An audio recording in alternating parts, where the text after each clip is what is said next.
अब आता है कि training of special category of employee chapter 5 में। चैप्टर 3 से स्टार्ट किया हम लोग, इम्पोर्टेंट है चैप्टर 3, चैप्टर 4, चैप्टर 5। चैप्टर 3 में रूल नंबर 6 और 7 दिया हुआ था। चैप्टर 4 में 8, 9, 10, 11 दिया हुआ है, जिसमें रिफ्रेशर ट्रेनिंग के बाद चैप्टर 4 में बोल रहा है, ठीक है। और चैप्टर 3 में क्या था, जनरल वोकेशनल ट्रेनिंग के बारे में, जीवीटी, ये रिफ्रेशर ट्रेनिंग के बारे में। और चैप्टर 5 में क्या दिया हुआ है, स्पेशल कैटेगरीज ऑफ एम्प्लॉय।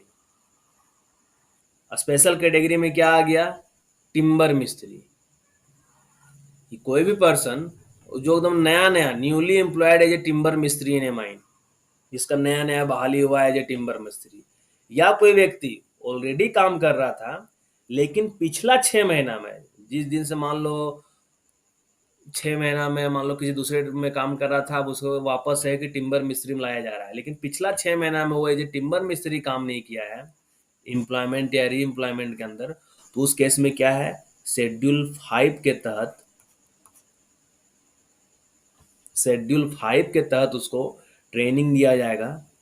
और उसके बाद शेड्यूल 5 तो रहेगा ही, साथ में क्या है देखो, चैप्टर 3 और चैप्टर 4 जो भी अप्लीकेबल होगा उसके थ्रू लागू कर दिया जाएगा। मतलब क्या यहाँ पे समझने की कोशिश कर रहा कि शेड्यूल 5 हो गया, टिम्बर मिस्त्री को जो नया अभी करेंट में देना है ही शेड्यूल 5 के तहत, लेकिन क्या बोल रहा है, अगर वो व्यक्ति नया नया आया हुआ है, ठीक है, ये वाला केस नया नया आया हुआ है, और अगर वो मान लो टिम्बर मिस्त्री ग्रुप में अंडरग्राउंड माइंस में गया है, नॉन गेसी में गया है,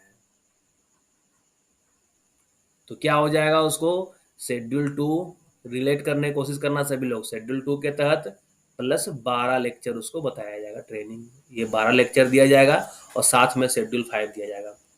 अगर वो व्यक्ति अंडरग्राउंड गैसी माइंस में ज्वाइन करता है तो उस केस में शेड्यूल 3 ऐड हो जाएगा यहाँ पे, और ये 5 शेड्यूल 5 दोनों मिला के उसको ट्रेनिंग दिया जाएगा।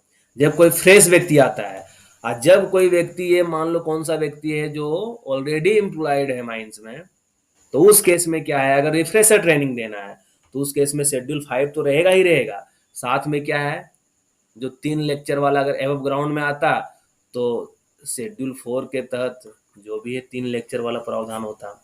अगर अंडरग्राउंड नॉन गैसी में आएगा तो शेड्यूल 4 प्लस 3 प्लस 6 होगा। अगर अंडरग्राउंड गैसी माइंस में आएगा तो शेड्यूल 4 प्लस 3 प्लस 6 प्लस 6 हो जाता, ठीक है। इस चीज को ध्यान रखना।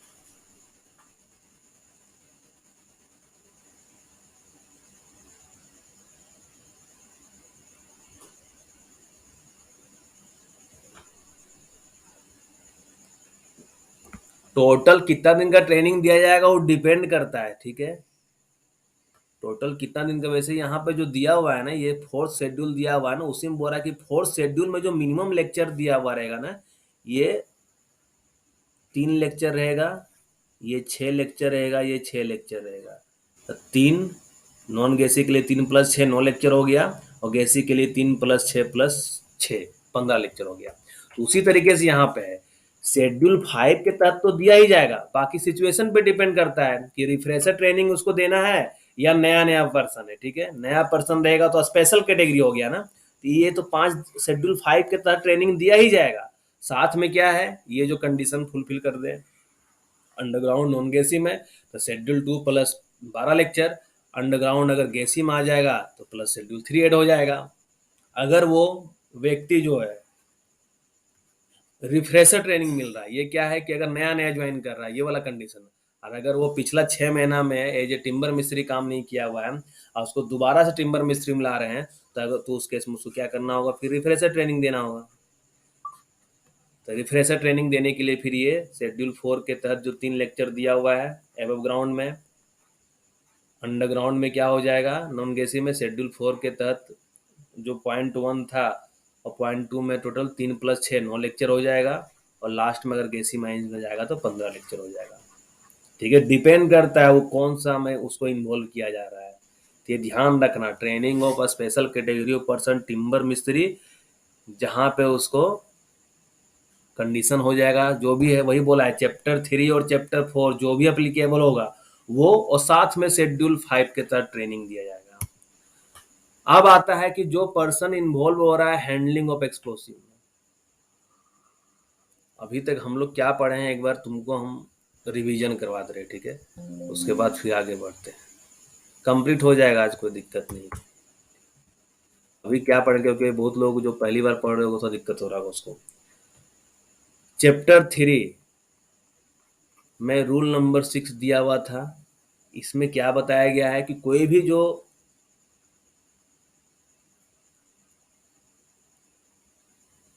व्यक्ति जो है नया नया ज्वाइन कर रहा है, ठीक है, नया ज्वाइनिंग वाला, नया बहाली लिख देते हैं, ठीक है। अगर वो ओपन कास्ट या एबव ग्राउंड में आके ज्वाइन कर रहा है तो उसको शेड्यूल 1 के तहत प्लस 6 दिन का on job training, practical training और शेड्यूल 1 के तहत थियोरेटिकल प्लस गैलरी ट्रेनिंग। अगर वो व्यक्ति अंडरग्राउंड में नॉन गैसी में आके ज्वाइन कर रहा है तो उस केस में शेड्यूल 2 के तहत ट्रेनिंग प्लस 12 दिन का प्रैक्टिकल ट्रेनिंग। और कोई व्यक्ति अंडरग्राउंड और गैसी में आके ज्वाइन कर रहा है तो ये ऊपर वाला ट्रेनिंग हो जाएगा, प्लस क्या हो जाएगा, इसको शेड्यूल 3 के तहत ट्रेनिंग दिया जाएगा, दोनों ट्रेनिंग मिला के, ठीक है। ये नया बहाली हो गया। अब जब रिफ्रेशर ट्रेनिंग की बात करते हैं, चैप्टर 3 में दिया हुआ है। चैप्टर 4 में क्या है, रिफ्रेशर ट्रेनिंग के बारे में। ये जीवीटी से था, जनरल वोकेशनल ट्रेनिंग, जीवीटी। ये क्या है, रिफ्रेशर ट्रेनिंग है कि अगर कोई व्यक्ति 1 साल से लंबे समय के लिए एब्सेंट रहता है तो अब आके ज्वाइन करता है, तो ज्वाइनिंग करने के 1 महीने के अंदर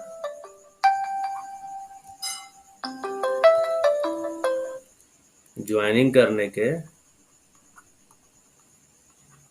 1 मंथ के अंदर उसको रिफ्रेशर ट्रेनिंग देना है। और रिफ्रेशर ट्रेनिंग जो रहेगा शेड्यूल 4 के तहत, उसमें क्या दिया हुआ है कि अगर ओपन कास्ट में आके ज्वाइन कर रहा है तो उसको 3 सेफ्टी लेक्चर दिया जाएगा, ठीक है, 3 सेफ्टी लेक्चर प्लस डेमोन्स्ट्रेशन। अगर वो अंडरग्राउंड और नॉन गैसी में आके ज्वाइन कर रहा है तो ये ऊपर वाला 3 लेक्चर प्लस 6 लेक्चर हो जाएगा। और अंडरग्राउंड और गैसी में आके ज्वाइन कर रहा है तो उस केस में 3 प्लस 6 ऊपर वाला रहेगा प्लस 6 लेक्चर हो जाएगा। तो अगर क्वेश्चन पूछता है तो टोटल गैसी माइंस केस में 15 लेक्चर हो जाएगा, नॉन गैसी केस में 9 लेक्चर हो जाएगा और ओपन कास्ट केस में 3 सेफ्टी लेक्चर हो जाएगा, ठीक है। तो ये शेड्यूल 4 में दिया हुआ था। अभी था क्या, स्पेशल कैटेगरी ऑफ पर्सन, जो हम लोग चैप्टर 5 में पढ़ रहे हैं। इसी में था टिम्बर मिस्त्री। तो टिम्बर मिस्त्री को क्या है, टिम्बर मिस्त्री को हम लोग शेड्यूल 5 के तहत तो ट्रेनिंग दे दी है, देंगे ही टिम्बर मिस्त्री का जो।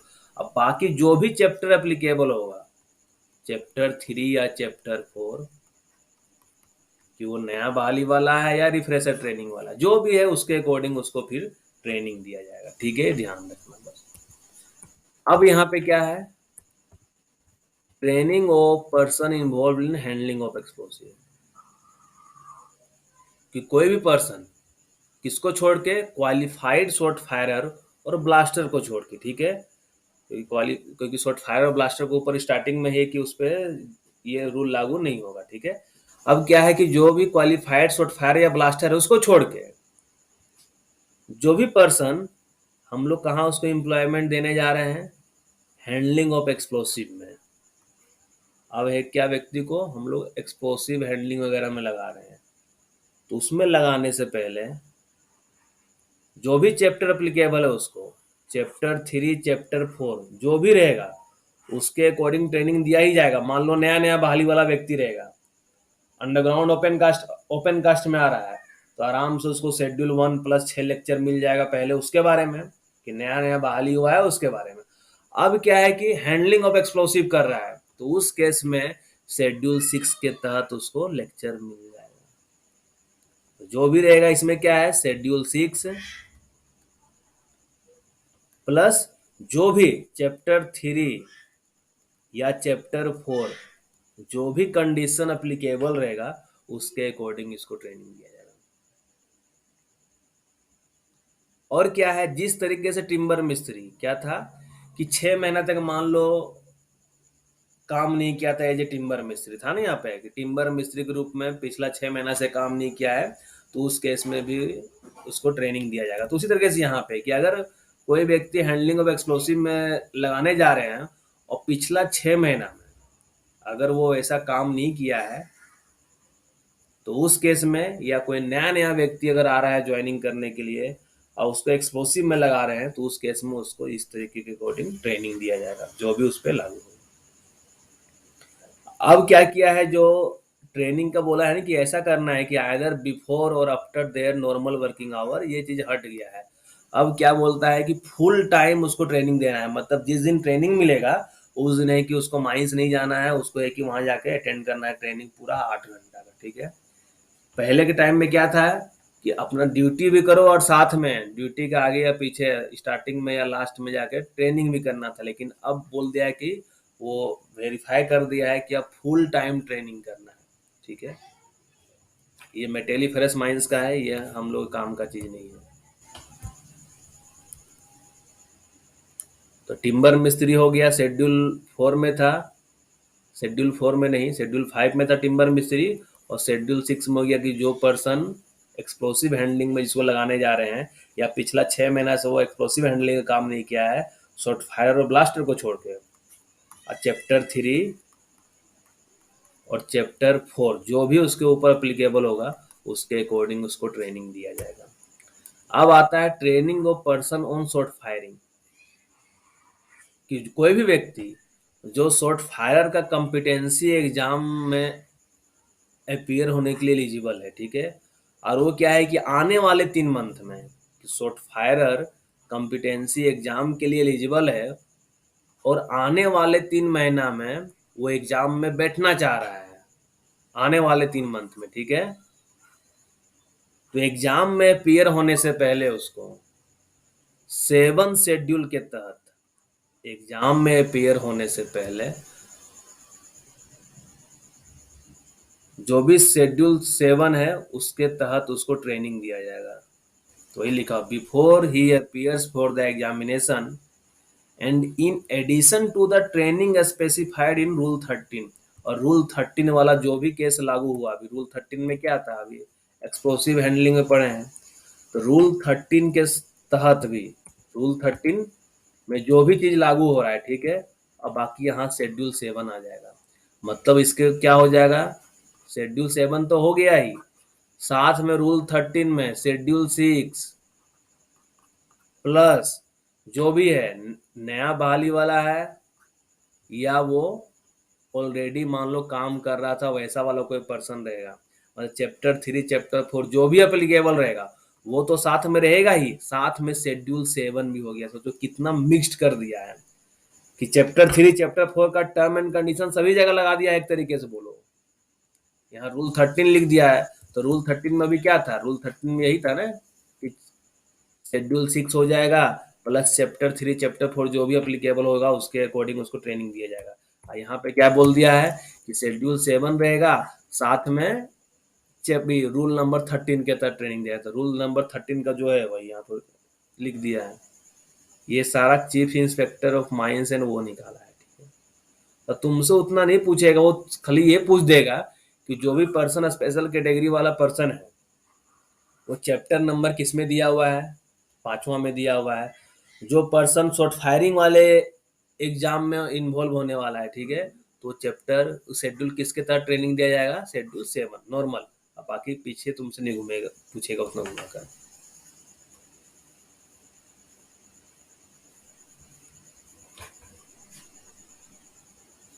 और अगर कोई व्यक्ति शॉर्ट फायरिंग में एग्जाम में अपेयर होने जा रहा है आने वाले 3 महीने में, उस केस में है, या अगर पिछला 6 महीना से वो एज ए शॉर्ट फायर काम नहीं किया है तो उस केस में, या कोई नया बहाली वाला है, तो सारा चीज यहाँ पे दे दिया है, ठीक है। आने वाला 3 मंथ में एग्जाम अगर होने वाला है या पिछला 6 महीना में वो शॉर्ट फायरिंग का काम नहीं किया है, तो उस केस में शेड्यूल 7 के तहत ट्रेनिंग दिया जाएगा। और पूरा रूल 13 उतार दिया है कि उस पर अप्लीकेबल होगा, क्योंकि उसको एक्सप्लोसिव तो हैंडल करना ही होगा। तो इतना तुम लोग को ध्यान रखना है, ठीक है। शेड्यूल 7 हो गया, अब शेड्यूल 8 वगैरह ज़्यादा कोई काम का। एक दे दिया है periodical training in gas testing. अब ये सब चीज़ है कि आउटडेटेड हो गया, हट गया है, लेकिन इसको है कि अपडेट करना चाहिए, लोग अपडेट भी नहीं करता है, ठीक है। तो गेस्ट टेस्टिंग सर्टिफिकेट एग्जाम, मतलब गेस्ट टेस्टिंग के लिए कोई अगर एग्जाम में अपेयर होना चाहता है आने वाले 3 मंथ में, तो उसके इसमें शेड्यूल 8 के तहत उसको ट्रेनिंग दिया जाएगा। बस यही तुमको शेड्यूल 1 से लेके 8 तक यही शेड्यूल है जो तुम लोग सभी को पता होना चाहिए। और जो ज़्यादा इम्पोर्टेंट शेड्यूल है वो रूल नंबर 6 में दिया हुआ है, रिफ्रेशर ट्रेनिंग वाला। मतलब 1 2 3, 1+6, 2+12, 2+12+3, ये हो गया पूरा चैप्टर रूल नंबर 6 में जनरल वोकेशनल ट्रेनिंग का चैप्टर। अब बाकी शेड्यूल 4 में ओपन कास्ट में आ रहा है 3 लेक्चर, अंडरग्राउंड नॉन गैसी में आ रहा है 3+6 लेक्चर, अंडरग्राउंड गैसी में आ रहा है 3+6+6 लेक्चर। अब सीधा इसके बाद आ जाएगा टिम्बर मिस्त्री में आ जाएगा, एक्सप्लोसिव हैंडलिंग में आ जाएगा, स्पेशल कैटेगरी वाले में और एक शॉर्ट फायरिंग वाले में आ जाएगा। 3 हो गया वहाँ, और चौथा एक गेस्ट टेस्टिंग वाले में आ जाएगा। तो बस इतना ही तुम लोग को ध्यान रखना है, जिस तरीके से हमको भी याद है उसी तरीके से तुमको भी याद रखना है, ठीक है। अब बात आता है कि ट्रेनिंग सेंटर वगैरह कैसा होना चाहिए। ट्रेनिंग सेंटर में जो ट्रेनिंग ऑफिसर रहेगा वो कैसा होना चाहिए, और ट्रेनिंग सेंटर किस प्रकार का होता है। हाँ, फॉर्म ए फॉर्म बी भी होता है, वो बता रहे हैं। तो ट्रेनिंग सेंटर के बारे में क्या दिया हुआ है कि ओनर, एजेंट और मैनेजर जो रहेगा प्रत्येक माइन का, वो एक ट्रेनिंग सेंटर एकदम जो एडिक्वेट रहेगा, पर्याप्त रहेगा, अच्छा रहेगा कि ट्रेनिंग दिलाने के लिए इस आज जाके वहाँ वर्कर लोग ट्रेनिंग ले लें। तो उस केस में चीफ इंस्पेक्टर जो भी कंडीशन बताएगा उसके अकॉर्डिंग रखना है। और अगर 2 या 2 से ज़्यादा माइंस रहेगा तो उस केस में भी दोनों को कंबाइन करवा सकते। जिस तरीके से रेस्क्यू स्टेशन में कैसा था कि अगर एक से अधिक ओनर है, माइंस आसपास में है तो यूज कर सकता है, उसी तरीके से क्या है यहाँ पे अगर 2 या अलग अलग भी माइंस का ओनर एजेंट है, एक ही वोकेशनल ट्रेनिंग को वो यूज कर सकता है, तो वो ज़्यादा इम्पोर्टेंट नहीं है। इसमें जो दिया हुआ है रूल 18 में दिया हुआ है, ट्रेनिंग सेंटर जो है ना 3 प्रकार का होता है, 3 टाइप का होता है, ABC। ABC टाइप नहीं है, type of vocational training centre ये है कि वेस्टिबुल ट्रेनिंग सेंटर, ठीक है, वेस्टिबुल ट्रेनिंग सेंटर जो बहुत ही बड़ा रहेगा, ठीक है ना। ग्रुप ट्रेनिंग सेंटर जो मीडियम रहेगा, एरिया वाइज रहेगा, और एक यूनिट ट्रेनिंग सेंटर रहेगा जो स्मॉल रहेगा, यूनिट वाइज रहेगा। तो जो बड़ा वाला लार्ज साइज का जो ट्रेनिंग सेंटर है वहाँ पे क्या है कि 10,000 से ज़्यादा वर्कर लोग वहाँ ट्रेनिंग कर सकता है, ठीक है। To serve a group of coal mines belonging to the same management with total employment of 10,000 worker और एबव की, जहाँ पे 10,000 वर्कर या एबव एम्प्लॉयमेंट है, एक ही ओनर का डिफरेंट डिफरेंट कोल माइंस है, तो उसके लिए वेस्टिबल ट्रेनिंग सेंटर है। ग्रुप ट्रेनिंग सेंटर क्या है कि to serve a group of coal mines belonging to the management, same management या डिफरेंट मैनेजमेंट, और जहाँ पे टोटल नंबर ऑफ एम्प्लॉयमेंट है जो है कम से कम 2500 होना चाहिए। और यूनिट वोकेशनल ट्रेनिंग जो सेंटर होता है छोटा मोटा, वो यूनिट की तरह सर्व करेगा, 800 से ज़्यादा वर्कर रहेगा तो उस केस में। तो ये ध्यान रखना कि जो ट्रेनिंग सेंटर होता है वो 3 प्रकार का होता है, एक बड़ा साइज वाला, एक ग्रुप वाला, एक स्मॉल वाला। ग्रुप वाला में क्या है कम से कम 10,000 एम्प्लॉयमेंट रहेगा या उससे ज़्यादा रहेगा, तो मैं ग्रुप वाले में नहीं, लार्ज साइज वाले में। ग्रुप वाले में क्या है 2500 कम से कम, और यूनिट वाले में कम से कम 800।